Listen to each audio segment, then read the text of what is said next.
Minutes past the 8 o'clock hour number 3 of this Mardi Gras edition of the Green Mountain Mornings program on WKVT 100.3 FM and AM 1490. And joining us for the remainder of today's program is VTDigger reporter Mike Faher. Good to see you, Mike. Good to be here. Happy Mardi Gras to you. I had no idea until you... Oh, come on, Mike. I look like a Mardi Gras kind of guy. They don't celebrate Carnival in Western Pennsylvania? I thought that was like a ground zero right there with Decatur and Ursuline. No? Okay. No. All right. Well, nevertheless, happy Mardi Gras to you on this final day in February. And certainly a lot of great stories to cover with you, as always, here. Yesterday, I was actually in the Brattleboro Community Television studios talking with Dr. Louis Josephson of the Brattleboro Retreat, and one of the conversation topics that came up with him is one that you wrote about that was found in yesterday's Brattleboro Former, will probably be in this week's edition of the Commons as well, since they share your content, but having to do with telemedicine and just how much this technology is proliferating in the medical world here in Vermont. Talk a little bit about how this story came on your radar. Yeah, it was kind of by accident. I was a few weeks ago, we got word from BMH that they were doing a teleneurology partnership with Dartmouth Hitchcock.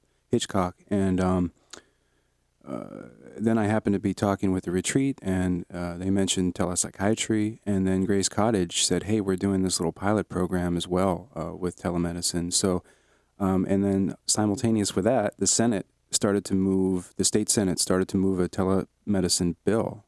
So I decided to try to wrap it all together. You just kept hearing the prefix tele, and you said, tell me all about it. Oh, sorry. That was really, really bad. Even for radio, that was bad indeed. But I've seen Brattleboro Memorial Hospital put out some different press releases about telemedicine. Talk a little about the neurology program, how that works for them. Yeah, so they've got a neurologist on staff, but what this is a partnership with Dartmouth Hitchcock, where they've basically got 24/7 access to the neurology experts at Dartmouth in the ER at BMH. And one of the ideas is if you come in with stroke symptoms, you can now rapidly access that Dartmouth expertise. And I'm told that especially when it comes to strokes and limiting the damage from strokes, that rapid intervention is really, really key. Yeah, I mean, I've had conversations with surgeons at the hospital, too, and you always want a second set of eyes and a second opinion right there whenever you're doing that sort of thing, so to have that extra layer of expertise seems pretty valuable. I have to say, it didn't occur to me that it had applications in mental health until talking to Dr. Josephson yesterday. They haven't quite launched what they're going to do, but give us some details on that. Yeah, I think maybe in March, so sometime soon, they're going to start some telepsychiatry programming. And at first, they're going to try this internally. As I understand it, it would be, someone sort of who's not at the site, a psychiatrist calling in to the retreat to talk to a patient. But what they'd like to do eventually, we've all heard about the problem with mental health patients essentially being stuck in emergency rooms without access to the mental health care that they need. And what they'd like to do is have their psychiatrists talk to these ERs and consult with patients remotely and get them, again, it's a rapid intervention kind of thing, and get them started on some treatment earlier than they might have been otherwise. Yeah. I mean, having those supports available in a rural area. I mean, it's kind of funny, and this came up in the conversation with Dr. Josephson yesterday, how the more rural we are, the more dependent we are on technology to fill in these gaps. Yeah. And when you are seeing even a hospital as small as Grace Cottage working with their patients, the fact that this is available is one thing, but the fact that it also needs to get paid for somehow is another. And that's where this legislation comes in, right? They're looking to try and, it's kind of amazing to me to think that telemedicine isn't covered by insurance. I mean, you would think that an insurance provider would look at this and say, oh, this is a way to control costs. Yeah, I had a hard time and didn't actually end up getting a list of what's covered currently, but as I understand it, it's pretty limited, covered by insurance, that is. So what this bill would do was it would dramatically expand and require all insurance policies, including Medicaid, to cover telemedicine.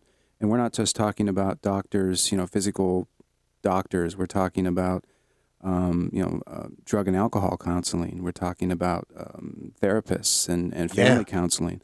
And the Senate did pass this bill on Friday. It's still got to get through the House, and we'll see how that goes. Yeah, that was the really exciting part about this broad definition. Marriage and family therapists, I'm reading this right from Mike's article, physical therapists, occupational therapists, speech language pathologists, and dietitians. I mean, all these things, and actually that's what brings in the Grace Cottage, where they're working with people with diabetes and hypertension, chronic conditions, right? Right. And rather than making these patients go for the appointments, having this telemedicine technology, I mean, there's just so many ways it makes it easier for the provider and for the patient. I got to think that it has massive support. You actually talked to somebody who's in the, is it the Hospital Association in Vermont, who's in support of this bill? And that might not necessarily always, you think, be the most natural partner. A lot of people think they want to run up the bill, but why do they support this? Well, they certainly see it as a way for their members, this is the Hospital Association, to cut some costs. And it is that. One of the barriers that's out there that this bill doesn't address and that no one's quite sure what to do with yet is the fact that we still have trouble with broadband. And certainly even in the Grace Cottage trial, they had to choose people who they knew had good, strong connections because this is a video conferencing type technology. It's essentially secure, medical-oriented Skype, but the problem is if you're using a slow internet connection, it's just not feasible for you to do this. Yeah. You actually, that word that you just used, secure, it hadn't dawned on me how important that is when we're talking about patient privacy and things like that. But did you get into that kind of conversation with any of the people here? Yeah, we talked about that. Even at the very small sort of pilot project level at Grace Cottage, they're using I think it's called TheraLink. It's a special video conferencing platform designed for this sort of thing, and it's secure. But one of the things that they're talking to their patients about is, okay, so the link is secure, the video is secure, but when you're in your home, you've got to be sure that your environment is secure, that you're not disclosing health information that, your neighbors can hear or something like that, because this is different than you coming to the doctor's office. Yeah, you can't just do a Facebook Live session with your provider on your porch. On your porch. Yeah. Indeed. Something else that actually I was kind of surprised, and maybe it's just something that didn't make it into the article, but I got to think at some point when you're talking to these providers and they talk about the shortage of medical providers in this area, how telemedicine plays a role in that. Well, that's certainly a factor for the retreat. They've had trouble, and I guess it's a nationwide problem. Psychiatrists, there's not that many of them. So the idea, again, wrapping back to the retreat CEO, Louis Josephson, he has talked a lot about trying to get people access to experts, and psychiatrists being one of them, and this is a way to do that. Yeah, I like that you spoke to a project manager at University of Vermont Health Network, Barbara Paganelli, about this, and certainly for a second, setting aside the technological obstacles, her quote, "I think the possibilities right now are limitless." The first thing I think is, are people going to instruct patients how to operate on themselves? I mean, I think there are going to be limits to this technology, right? That'd be awesome. That would be awesome. You would do that? You would operate on yourself? Is that how they do things out there? Yeah, I'll be the pilot project. Self-sufficient Western Pennsylvanian. That's what Mike Faher is. He is also a reporter for VTDigger, and you can find his stories in both the Brattleboro Reformer as well as the Commons. And we'll be back to talk with him about other stories after the Bottom of the Hour news break. Still a little chilly out there to go second lining. 33 degrees outside at 20 minutes before the 9 o'clock hour, but trying to warm up the Green Mountain Morning Studio with some Mardi Gras music as we continue our conversation with Mike Faher, reporter for VTDigger. Stories also appear in the Brattleboro Reformer as well as the Commons each and every week, and appreciate him coming in here every other week with Chris Mays to talk about some of the things he's covering in the community. You've been, both you and Chris and every other reporter in the state has been on the Act 46 beat for the whole thing. It takes the whole state of Vermont to cover this story, and I still don't think anybody completely understands Act 46 or school budgeting or any of these things, but certainly a big story last week with the revote in Dummerston on allowing Vernon to withdraw from Brattleboro Union High School District 6.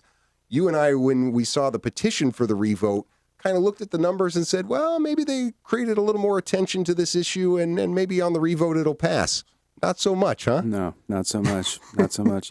Yeah, it was pretty, clear and decisive that Dummerston's just not going to support Vernon's withdrawal from the union. So, there's been all kind of Monday morning quarterbacking as to why this is, but to me, the only real question now is what do we do next? What does the study committee do next? Do they try to sort of force a vote on a 5-town merger, knowing full well that Vernon doesn't support it, that Dummerston probably doesn't support it? Do they sort of say to the state throw their hands up and say we're out? I don't know. Right. Well, and you spoke to Alice Laughlin, who's chairing the Act 46 study committee for our area, and it is kind of a big question mark right now. And I guess the other question is how do you even approach the discussion when you know that 2 of the towns seem pretty much against this, not to mention other members of the board. I remember at one of the meetings I was at, somebody who's part of the BUHS board says, look, I think this is a bad idea, but I'm going to vote for it. Yeah. I mean, there's that kind of sentiment about it here. But at the same time, we were just talking about this off air. The other option is letting the state decide, right? Yeah, Talk about letting local control slip away. Sort of the ultimate loss of local control. There's some school of thought here that this committee has worked for so long on these on this merger proposal, on these articles of agreement, that isn't it at least worth it to see what the voters think? I mean, I get that argument. But what that's going to involve, if they choose to do that, is a lot of public meetings beforehand and probably a lot of acrimony, given what we've seen so far, and with a really, really uncertain result. Right, because number one, as far as Vernon's concerned, if they don't put school choice into the plan, which they could do, that would actually bring Vernon in. If they all of a sudden say we're going to be a school choice district, that would solve the Vernon, and they're not going to do that. I'm just saying that would be the only way they would get Vernon to go along with this plan. I don't think there's any way they get Dummerston to go along with this plan. You've spoken to Mike Hebert, school board chair of Vernon, as well as a state representative. I've spoken to him. They just don't want Act 46 to happen here. They don't want a district merger. That's my sense of it. It seems that way. I mean, it's always hard to tell, and votes can be funny things. And maybe if everybody votes on this 6 weeks from now or something, things could change. But yeah, it's. I think the study committee, the Act 46 study committee, I believe they meet Thursday night, and it'll be really interesting to see how that discussion goes. Yeah. So Mike Hebert, we've both spoken to him. He's introduced legislation in hopes of trying to basically, what is it, self-determination for Vernon? Yeah, and the problem, too, with legislation, and I get what Mike's trying to do, is that there's some uncertainty there, too. It's not like that bill's going to pass next week. I mean, I suppose it could, but, well, not next week. Next week's town meeting week. But my point is there's some delay there, and I'm sure that there's going to be some sentiment among the Wyndham Southeast folks that they need to move forward with some kind of merger vote. I believe July 1st is the deadline they're looking at right now. And there's warnings and public meetings to do, so it's going to be really tight. Yeah, and there's money tied to that July 1st date. We were already too late for the biggest property tax relief incentive, but there is there. It's funny you bring up the timeline of it, because I was just telling you off air, too. I had Mike Hebert on the show yesterday and asked him a similar question there, because he kept saying, we don't want to hold up the process here. We just want to get out of the process. He feels that this will be done by, and I don't remember the exact date, but by crossover time, right? When money bills go from one house to the other. So he was thinking a couple of weeks, like very soon after town meeting, this would get resolved, which would be interesting. That's assuming, of course, there's support in the legislature for it. And I found this interesting. I was going to play this audio for you, Mike, from my conversation yesterday with Mike Hebert, because I asked him a question that, again, we were just talking about off air, is why would the rest of the state care about this? And this was a part of Mike's reply to that. Oh, you need to put your headphones on there. There you go. That looks good for the camera now. Oh. And I think what has actually helped us was the attitude of Dummerston, because there are senators that thought that is blatantly unfair that one town can stop 4 other towns from doing what they need to do. No, cut off there a little at the end, but you heard that, right? I mean, blatantly unfair. But then again, maybe those lawmakers go, why is Vernon holding up the process just for school choice? I could see that blatantly unfair going both ways. I'm sure Mike has a much better sense of this. He's up there. He knows these folks a lot better than I do. But the only thing I wonder is whether or not there will be widespread support in the legislature for a bill that is so narrowly targeted at one town. Yeah. I suppose that could happen, but in my experience, there tends to be a little bit of reticence by legislators and attorneys to do that sort of thing. But I guess we'll see. Yeah. Well, a lot of people pay attention to what's happening in Vernon, whether it's the schools or whether it's Vermont Yankee. The rest of Vermont seems to feel ownership in that. Let's talk about another story that you've written of late. It was in Friday's edition of the Brattleboro Informer and updating people on the sale of the Vermont Yankee nuclear reactor in Vernon to the North Star Group from Entergy. A couple other players wanting to get in on this now. Yeah, the Conservation Law Foundation and the the International Brotherhood of Electrical Workers. That's the union that represents some folks who are still working at the plant. They both want to be interveners in the state's review of the sale. And what does that mean? They just want to have a seat at the table?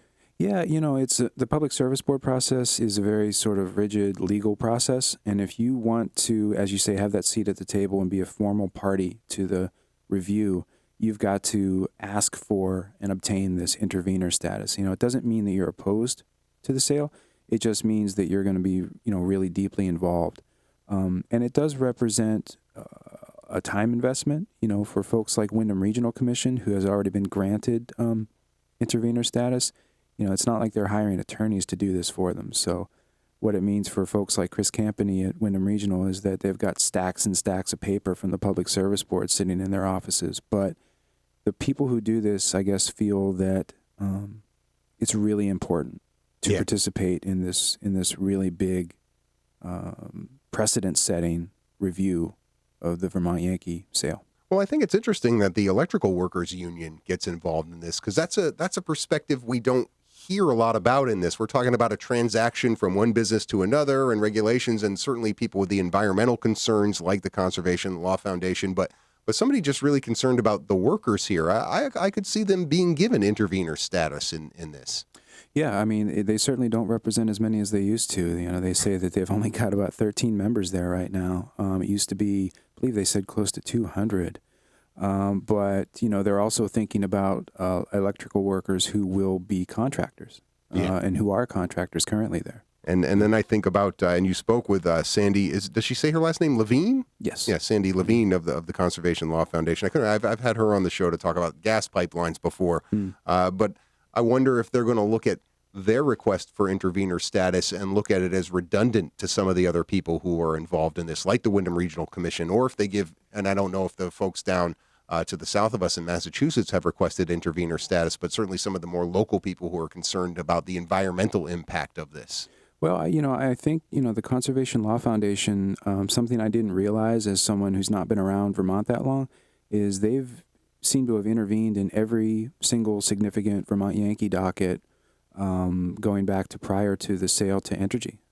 So it seems like they've certainly got a track record of participating in these things. I'd be surprised if they were denied the intervention. No, that certainly helps. So next steps there for them, how is that, like a separate hearing? How does it get granted this status? Well, again, it's such a rigid process, so they have to they allow the other parties, including Entergy and North Star, the petitioners, to weigh in. Do you object to these folks intervening? And then based on those responses, the Public Service Board issues a ruling. They've already ruled that both Windham Regional and the New England Coalition can intervene. Okay.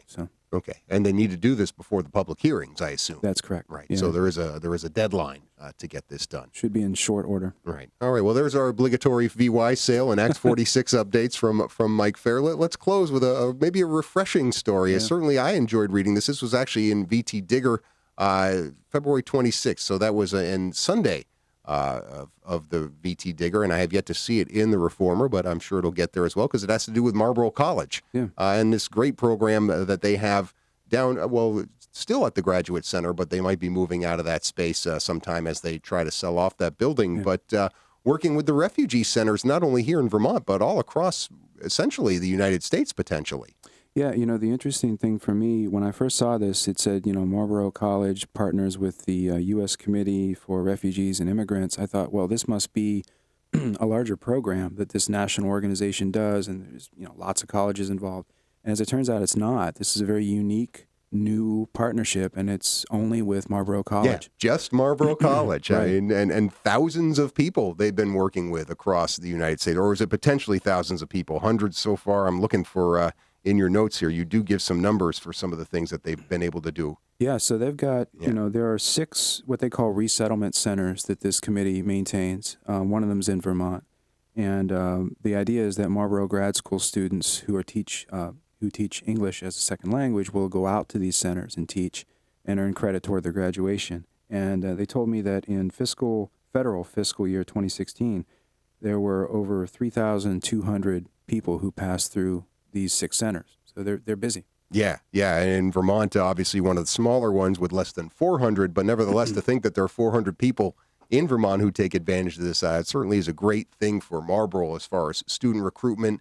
That teaching English as a second language, I believe, falls under their social justice teaching program. So it really fits in well with the mission of what these centers are trying to do with refugees. Yeah, they talked, the Marlboro folks talked about, obviously they're hoping that the folks at the centers will learn from Marlboro students, but they're also hoping the Marlboro students take a lot from this. They see it as almost a partnership between the refugees and immigrants and the grad students. Yeah, that story right now on VTDigger.org, and perhaps we'll see that in editions of the Reformer and Commons later on this week. Always good to have Mike Faher in here every other Tuesday. What are you working on this week, Mike? Yeah, there's yesterday the list of quote-unquote vital projects for Windham County was announced, and one of the new projects on that list is the Old School Project in Wilmington, the idea of turning the old Twin Valley High School into a community center. So that should be appearing soon. All right, we'll keep an eye out for that at VTDigger.org, and I always appreciate you coming in here, Mike. Thanks so much. Thank you. All right, enjoy the rest of your Mardi Gras. Great. All right, we'll be back to wrap up this edition of Green Mountain Mornings after these messages.